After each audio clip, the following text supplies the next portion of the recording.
Electromagnetic के इस lecture में आपका बहुत बहुत स्वागत है। और इस वीडियो में हम कोऑर्डिनेट सिस्टम्स के बारे में पढ़ेंगे।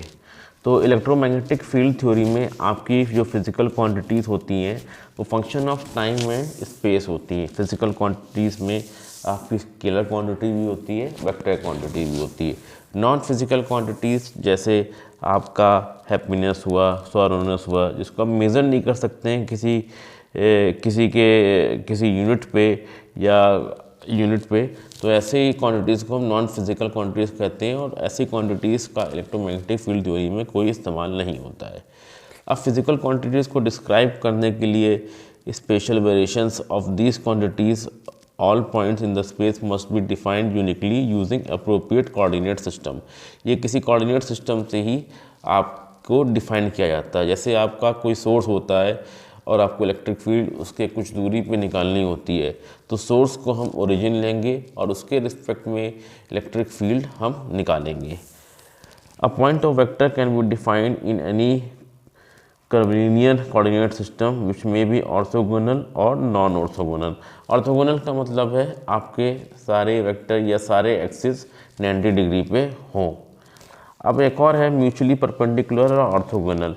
कोई दो वेक्टर अगर ऑर्थोगोनल होते हैं तो इसका मतलब है कि वो एक दूसरे पे इफ़ेक्ट नहीं डाल रहे होते हैं।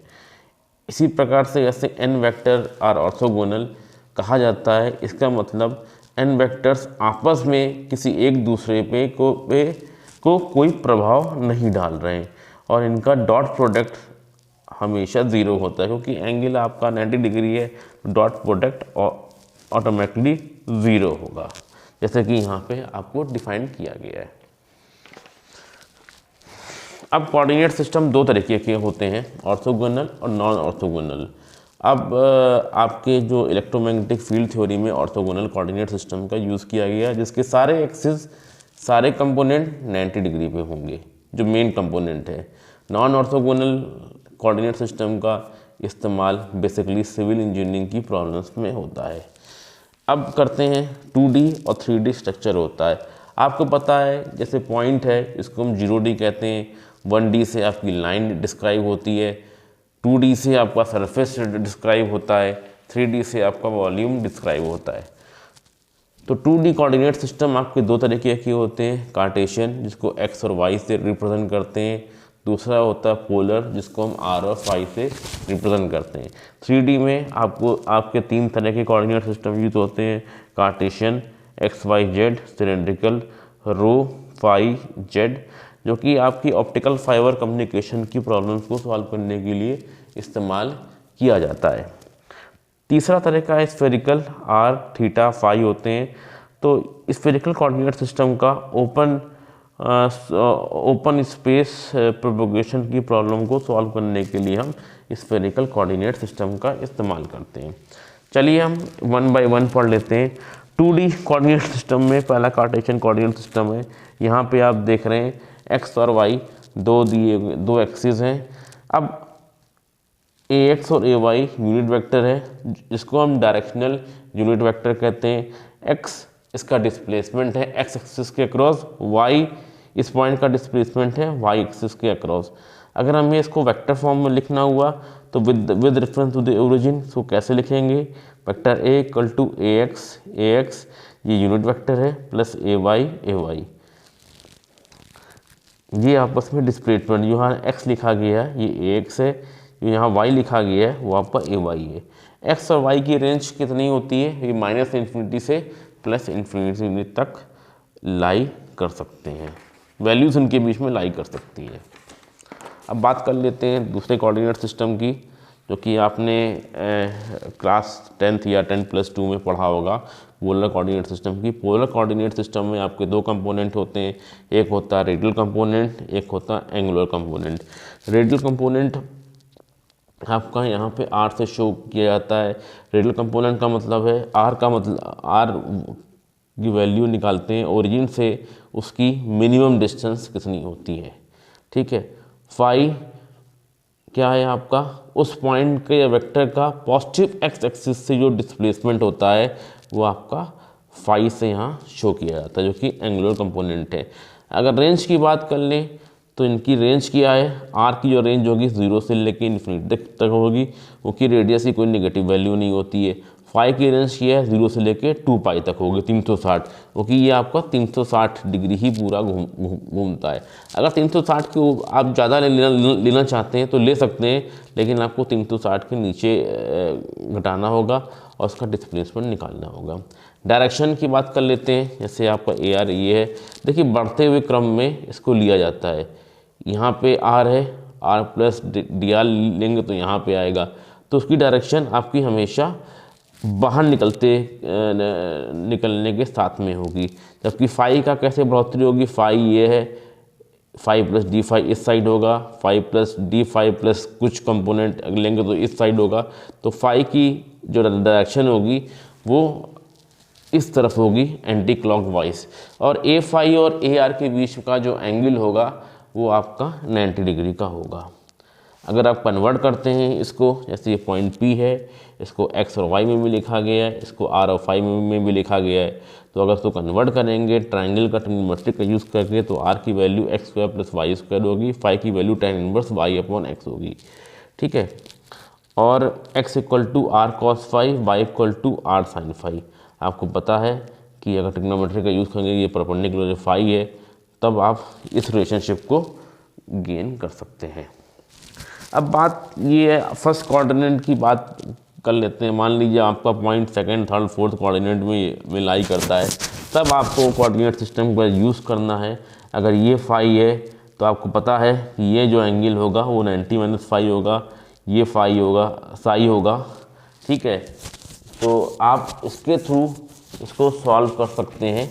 यहाँ पे रहेंगे तो माइनस एक्स कॉमा वाई होगा, वाई की वैल्यू पॉजिटिव होती है सेकंड कोऑर्डिनेट सिस्टम में, और एक्स की वैल्यू नेगेटिव होती है, ठीक है।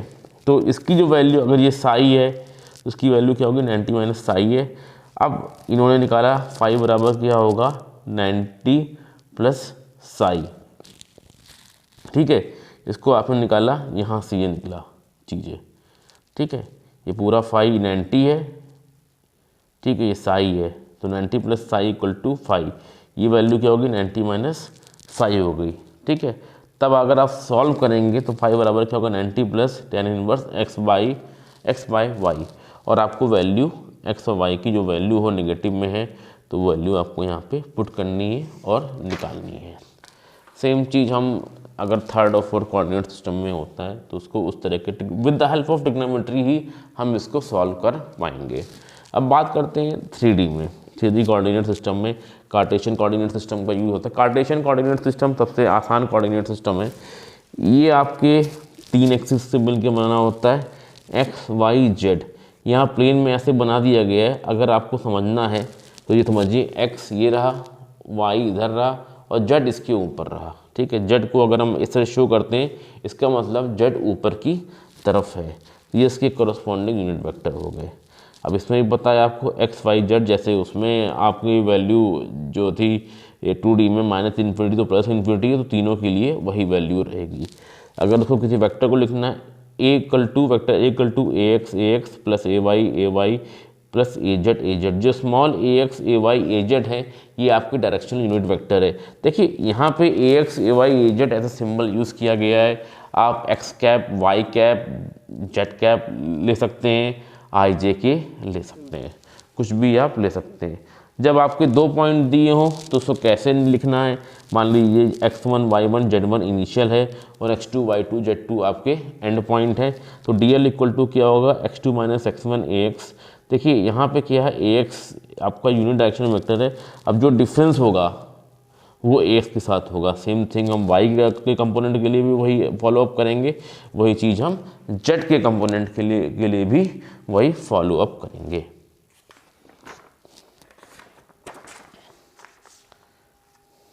ये दिया हुआ है।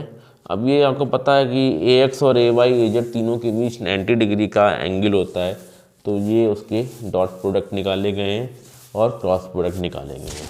तो ax डॉट ax होगा, दोनों एक दूसरे के ऊपर लाई करेंगे, इसका मतलब एंगल 0 होगा, तो वैल्यू उसकी 1 रहेगी। वैसे भी इनकी वैल्यू 1 1 होती है, ठीक है। अगर क्रॉस करेंगे, ax क्रॉस ax करेंगे तो उसकी वैल्यू 0 होगी। अब बात कर लेते हैं सिलेंड्रिकल कोऑर्डिनेट सिस्टम की। सिलेंड्रिकल कोऑर्डिनेट सिस्टम का यूज़ कहाँ होता है, आपका जितना भी ऑप्टिकल फाइबर की प्रॉब्लम्स होती हैं उसको हम सिलेंड्रिकल कोऑर्डिनेट सिस्टम से सॉल्व करते हैं, ठीक है, क्योंकि वो ऑप्टिकल फाइबर का जो स्ट्रक्चर है वो सिलेंडर शेप में होता है। यहाँ पे भी आपके 3 कंपोनेंट होते हैं। अब देखिए ये क्या है, ये एक्सटेंशन है। किसका एक्सटेंशन है, ये आपका पोलर कोऑर्डिनेट का सिस्टम का एक्सटेंशन है जेड एक्सिस के अक्रॉस। अगर आप किसी भी सर्किल को ऊपर और नीचे ले जाएंगे तो आपका वो एक सिलेंडर बनता है, ठीक है। तो इसमें थर्ड डायमेंशन जेड की डायमेंशन आ गई। अब रो फाई जेड होता है। अब सिंबल समझिएगा, रो आपका रेडियल कंपोनेंट है, फाई आपका एंगुलर कंपोनेंट है और जेड आपका एक्सियल कंपोनेंट है।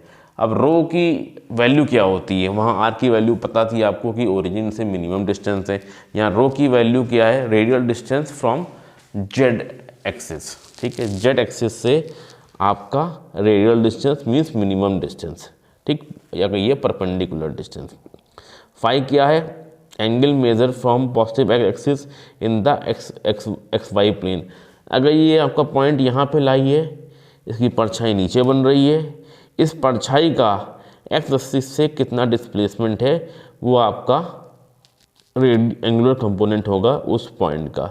जेड क्या है, same Cartesian coordinate system, Z की वैल्यू कितना आप जेड के ऊपर गए, जेड डायरेक्शन की तरफ गए या निगेटिव जेड डायरेक्शन की तरफ गए, तो उसका एक मेजरमेंट है। अब देख लेते हैं इसमें रेंज इसकी, जैसा कि आप लास्ट टाइम भी देखे थे कि इसकी जो रेंज है रेडियल वेक्टर की वो 0 से शुरू होती है, इन्फिनिटी तक जाती है। एंगल की 0 से लेके 2 पाई मीन्स 360 तक जाती है। जेड की पता है आपको माइनस इन्फिनिटी से प्लस इन्फिनिटी तक जाती है। आइए अब देख लेते हैं, आपको यहाँ पे वेक्टर दिख रहे होंगे, ये ए जेड वेक्टर है, ये ए एक्स है, ये ए रो है। इसको बनाया ऐसे ही जाता है। और एक और चीज़ मैं बताना चाहूँगा कि ये वेक्टर जो हैं आपस में परपेंडिकुलर डायरेक्शन में हैं, ठीक है। अगर लिखना हुआ आपको पता है, जैसे लास्ट टाइम भी लिखे थे, ए रो ए रो ए रो, ये ए रो है, ये एफ आई है, ए जेड है, ये यूनिट डायरेक्शनल वेक्टर है, ठीक है। और इसकी एसोसिएटेड डिस्टेंस जो है उसको हम कैपिटल ए रो से यहाँ पे कैप्चर किए हैं, ठीक है। अब क्या है, इन दोनों का डॉट प्रोडक्ट, दोनों एक दूसरे के ऊपर ओवरलैप कर रहे हैं, वैल्यू एंगल की 0 है, यूनिट वेक्टर है, इसलिए इनकी वैल्यू 1 आ रही है। क्योंकि अन्य के साथ आप लेंगे तो इनकी वैल्यू 0 आएगी। क्यों आएगी, उसका सबसे बड़ा रीज़न ये है कि एंगल 90 डिग्री होता है, जैसा कि इसमें लिखा गया है।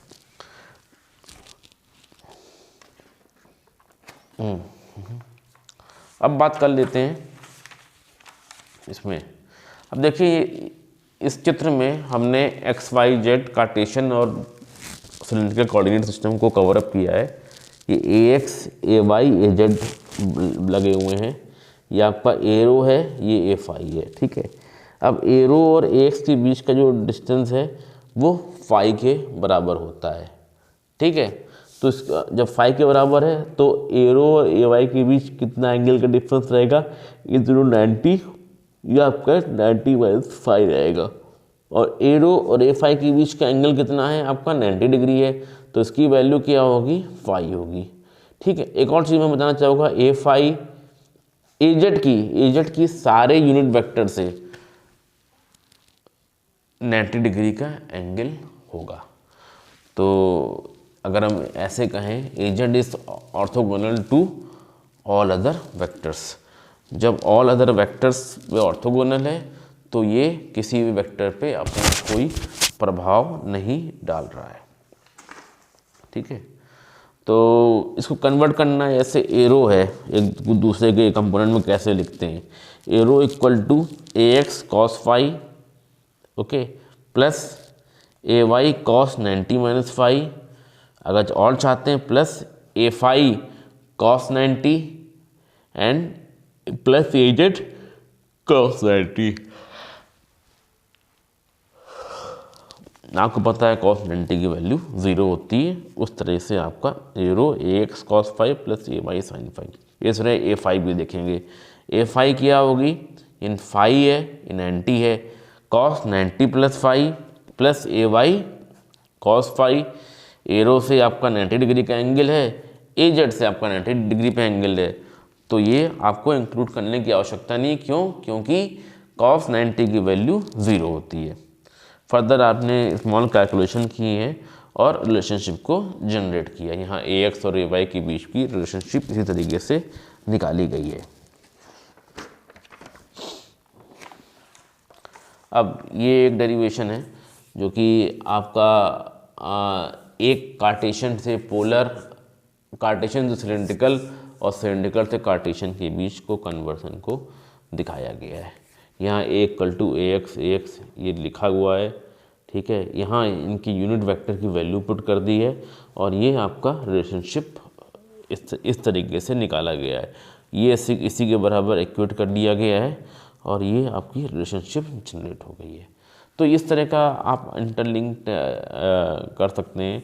और प्रॉब्लम्स जो आती हैं कॉम्पिटिटिव एग्ज़ाम में, ऐसे जैम हुआ या कोई और एग्ज़ाम हुआ जिसमें फ़िज़िक्स एज आ कोर्स की तरह है, तो सीधे फार्मूला बेस्ड पे ही आती हैं। बट अगर आपको पढ़ना है, मान लीजिए आपको फर्दर जाना है, मैक्सवेल इक्वेशंस का हुआ या इलेक्ट्रोडायनेमिक्स का हुआ या ईएम थ्योरी का हुआ, ट्रांसमिशन लाइन का हुआ, तो वहाँ पे आपको कोऑर्डिनेट सिस्टम को एज अ टूल की तरह यूज़ करना है। चलिए, ये फर्दर उसी तरीके का है, आपस में रिलेशनशिप है, ये जो हम कर चुके हैं वो चीज़ है, लिखा गया है। अब बात कर लेते हैं स्फेरिकल कोऑर्डिनेट सिस्टम की। स्फेरिकल कोऑर्डिनेट सिस्टम का इस्तेमाल कहाँ होता है? पहली चीज़ तो ये इस्तेमाल ज़रूरी है जानना।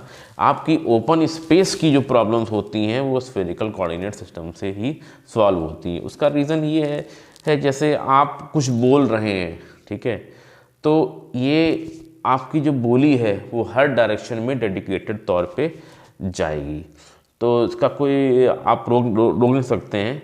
तो इस तरह की प्रॉब्लम्स को की एनालिसिस करने के लिए आपकी स्फेरिकल कोऑर्डिनेट सिस्टम का इस्तेमाल होता है। जैसे आपका बीटीएस टावर है, बीटीएस टावर का जो रेंज होता है वो हमेशा सर्कुलर फॉर्म में लिया जाता है। और अगर आप देखेंगे सेल, उसके जो सेल्स हैं वो लगभग सर्कुलर शेप में होते हैं, वो एक्चुअली बेंजीन के फॉर्म में होते हैं, स्ट्रक्चर में होते हैं, ठीक है, लेकिन अगर आप देखेंगे तो गोल स्ट्रक्चर में होते हैं, ठीक है। चलिए स्फेरिकल कोऑर्डिनेट सिस्टम की बात कर लेते हैं। स्फेरिकल कोऑर्डिनेट सिस्टम को अगर आपको समझना है तो आपको एक आधा कटा हुआ नींबू को लेना होगा, दिमाग में रखना होगा, ठीक है। तो इसमें भी आपके अब सिलेंड्रिकल और स्फेरिकल में अंतर क्या है? सिलेंड्रिकल में आपका एक एंगुलर का कंपोनेंट था, यहाँ पे एंगुलर के कंपोनेंट 2 हैं। दूसरी चीज़, वहाँ पे रेडियल जो वेक्टर था वो minimum distance from positive z axis था। यहाँ पे क्या है? Minimum distance from the origin है, ठीक है।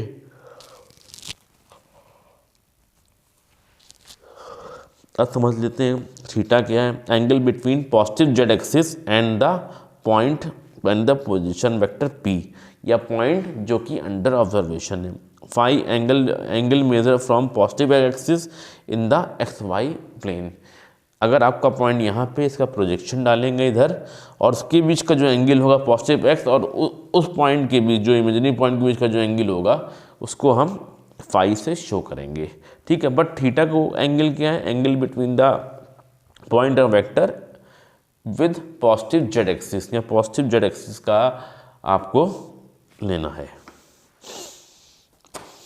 अब आते हैं इनकी रेंज देख लेते हैं। आपको पता है रेडियल वेक्टर की रेंज क्या होती है? 0 से इन्फिनिटी तक होती है। फाई की रेंज आपने पता ही है 0 से लेके 2 पाई तक होती है। जो थीटा की रेंज होती है वो 0 से लेके 180 तक होती है। ये लिखने के तरीके हैं, ये इनके डॉट प्रोडक्ट हैं। अब देखिए ये आपको कैसे लिखा गया है। ये पॉइंट टी है जो कि तीनों कोऑर्डिनेट सिस्टम में शो हो रहा है, टी है, ठीक है। अगर इसका परपेंडिकुलर लेंगे एक्स वाई प्लेन पे, तो ये डिस्टेंस आपका स्मॉल जेड होगा, ठीक है। पॉजिटिव जेड एक्सिस से इसका जो डिस्टेंस है, मिनिमम डिस्टेंस बीच मीन्स ये 90 डिग्री रहेगा, वो रो है, ठीक। और यहाँ जहाँ रो और जेड एक्सिस मिलते हैं उसका ओरिजिन से जो डिस्टेंस होगा वो आपका जेड होगा। तो आप देख रहे हैं ये एंगल 90, ये 90, ये 90, ये 90, तो लगभग एक रेक्टेंगुलर था शेप बन गया है। ठीक है, ये आपको समझ में आ गया होगा। अब बात कर लेते हैं इसकी, ये स्मॉल आर है, क्यों है? मिनिमम डिस्टेंस है आर। ठीक है, ये एंगल थीटा है। अब ये पॉइंट पॉजिटिव जेड एक्सिस से कितना एंगल बना रहा है वो आपका थीटा से डिफाइंड होता है। ठीक है, अब आते हैं इसकी परछाई। यहाँ पे आपने लाइन खींची, ये आपका रो है। ठीक, सेम टू सेम आप देख रहे हैं ये एक आयताकार से बन रहा है। जब ये रो है तो ये भी रो है, एंगल किया होगा ये साई होगा। ठीक है, अब देखिए इस ट्रायंगल में आपको पता है ये एंगल 90 डिग्री है। ठीक है, तब आप ट्रिग्नोमेट्री का रूल अप्लाई करेंगे तो z equal to r cos theta हो जाएगा, x equal to rho cos phi, y equal to rho sine phi. ये आपको पहले सिलेंड्रिकल कोऑर्डिनेट सिस्टम से आपको मिल गए हैं। अब देखिए रो और आर के बीच क्या रिलेशनशिप है, rho equal to r cos 90 minus theta. देखिए ये थीटा है, ये 90 है, ये थीटा है, तो ये 90 माइनस थीटा हो जाएगा। अब इन दोनों के बीच क्या रिलेशनशिप है, rho equal to r cos 90 minus theta, ये 90 माइनस थीटा है, rho equal to r sine theta. X और वाई में रो की वैल्यू पुट कर दी तो क्या आ गया आपका x equal to r sine theta cos phi, y equal to r sine theta sine phi. Further solve करिए, आर इक्वल टू क्या होगा, आर इक्वल टू अगर ये एंगल लेंगे तो rho square plus z square होगा। रो स्क्वायर की value क्या होती है, x square plus y square होती, तो r equal to root x square plus y square plus z square. इस तरह से कॉस थीटा निकाला गया है। इसी ट्रायंगल को देखते हुए कॉस थीटा बराबर जेड बाई आर। ठीक है, फर्दर सॉल्व किया, फाई की वैल्यू जैसे पहले लेते थे वैसे ही ली गई है। अब यहाँ पे देख लीजिए कौन कौन से वेक्टर हैं लिए गए हैं। ये a theta, a rho, a r, a z लिया गया है। एक्स और वाई का कंपोनेंट नहीं लिया गया है। उसका रीज़न ये है, ए रो जो है आपका एक्स और वाई का कंपोनेंट शो कर रहे हैं। अब एंगल समझ लीजिए ये कैसे एंगल लिखे गए हैं। पहले तो ए जेड और ए आर के बीच का एंगल कितना होगा, थीटा होगा, ये आपको पता है। ए जेड और ए रो के बीच का एंगल कितना होगा, 90 होगा। ठीक है, जब 90 होगा ये थीटा होगा, ये 90 माइनस थीटा होगा। और ए आर और ए थीटा के बीच का एंगल कितना है आपका, 90 है, 90 माइनस थीटा, तो ये अपने आप थीटा हो जाएगा। इसके बाद आपका प्रोजेक्शन रखा गया, जैसे a rho equal to a x cos phi plus a y sine phi. ये आप कहाँ से आया है, ये आपका सिलेंड्रिकल कोऑर्डिनेट सिस्टम से आया है। अब देखते हैं ए आर इक्वल टू क्या होगा, a r equal to a rho cos 90 minus phi, okay, then plus a z cos theta, right, then you will see this guy plus a theta cos 90, cos 90 की value 0 होती है, तो आपका ए r equal to हो गया ए rho sine theta plus a z cos theta. और ए रो और ए रो की वैल्यू ए एक्स और ए वाई के फॉर्म में जो आपने सिलेंड्रिकल कोऑर्डिनेट सिस्टम में पढ़ा है उसको यहाँ पे रख दिया गया है। तो फर्दर इन्होंने ऐसे ही आपको निकालना है रिलेशनशिप, और आप इन दोनों के बीच वेक्टर के कंपोनेंट के बीच का रिलेशनशिप निकाल सकते हैं। तो इस लेक्चर में हमने कोऑर्डिनेट के बारे में पढ़ा है, जो कोऑर्डिनेट इलेक्ट्रोमैग्नेटिक फील्ड थ्योरी में इस्तेमाल होते हैं। न्यूमेरिकल प्रॉब्लम हम किसी और लेक्चर में कवर अप कर देंगे। समय देने के लिए बहुत बहुत धन्यवाद।